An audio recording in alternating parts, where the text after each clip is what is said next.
Chapter 37. And he was teaching in one of the synagogues on the Sabbath. And behold, there was a woman which had a spirit of infirmity 18 years, and was bowed together, and could in no wise lift up herself. And when Jesus saw her, he called her to him, and said unto her, Woman, thou art loosed from thine infirmity. And he laid his hands on her, and immediately she was made straight, and glorified God. And the ruler of the synagogue answered with indignation, because that Jesus had healed on the Sabbath day, and said unto the people, There are 6 days in which men ought to work. In them therefore come and be healed, and not on the Sabbath day. The Lord then answered him and said, Thou hypocrite, doth not each one of you on the Sabbath loose his ox or his ass from the stall, and lead him away to watering? And ought not this woman, being a daughter of Abraham, whom Satan hath bound low these 18 years, be loosed from this bond on the Sabbath day? And when he had said these things, all his adversaries were ashamed, and all the people rejoiced for all the glorious things that were done by him. And he went through the cities and villages, teaching and journeying toward Jerusalem. Then said one unto him, Lord, are there few that be saved? And he said unto them, Strive to enter in at the strait gate. For many, I say unto you, will seek to enter in, and shall not be able.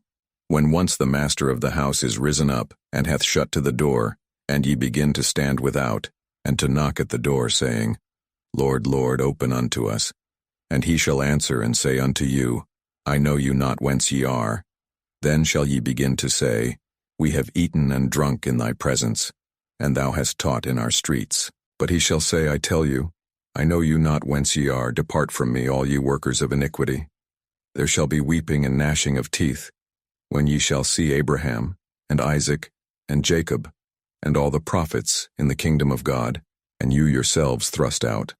And they shall come from the east, and from the west, and from the north, and from the south, and shall sit down in the kingdom of God. And behold, there are last which shall be first, and there are first which shall be last.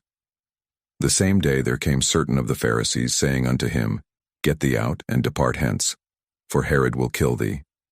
And he said unto them, Go ye, and tell that fox, Behold, I cast out devils, and I do cures today and tomorrow, and the third day I shall be perfected. Nevertheless I must walk today, and tomorrow, and the day following. For it cannot be that a prophet perish out of Jerusalem.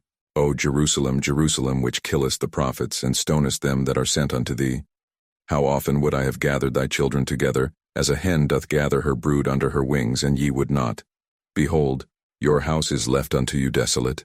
And verily I say unto you, ye shall not see me, until the time come when ye shall say, Blessed is he that cometh in the name of the Lord. And it came to pass, as he went into the house of one of the chief Pharisees to eat bread on the Sabbath day, that they watched him. And behold, there was a certain man before him which had the dropsy. And Jesus answering spake unto the lawyers and Pharisees, saying, Is it lawful to heal on the Sabbath day? And they held their peace. And he took him, and healed him, and let him go, and answered them, saying, Which of you shall have an ass or an ox fallen into a pit, and will not straightway pull him out on the Sabbath day? And they could not answer him again to these things. And he put forth a parable to those which were bidden, when he marked how they chose out the chief rooms, saying unto them, When thou art bidden of any man to a wedding, sit not down in the highest room, lest a more honorable man than thou be bidden of him. And he that bade thee and him come and say to thee, Give this man place, and thou begin with shame to take the lowest room.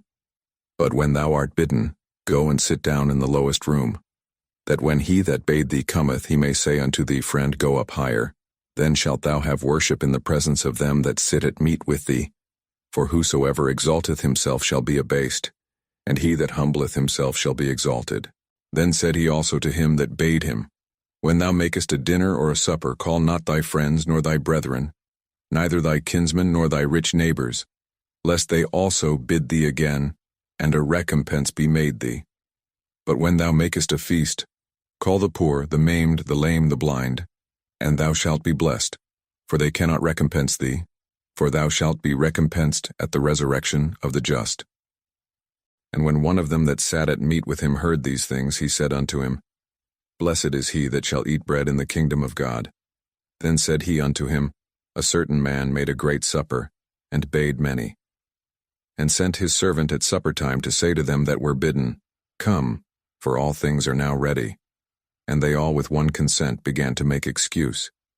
The first said unto him, I have bought a piece of ground, and I must needs go and see it. I pray thee have me excused. And another said, I have bought 5 yoke of oxen, and I go to prove them. I pray thee have me excused. And another said, I have married a wife, and therefore I cannot come. So that servant came, and showed his lord these things. Then the master of the house, being angry, said to his servant, Go out quickly into the streets and lanes of the city, and bring in hither the poor, and the maimed, and the halt, and the blind. And the servant said, Lord, it is done as thou hast commanded, and yet there is room. And the Lord said unto the servant, Go out into the highways and hedges, and compel them to come in, that my house may be filled. For I say unto you, that none of those men which were bidden shall taste of my supper.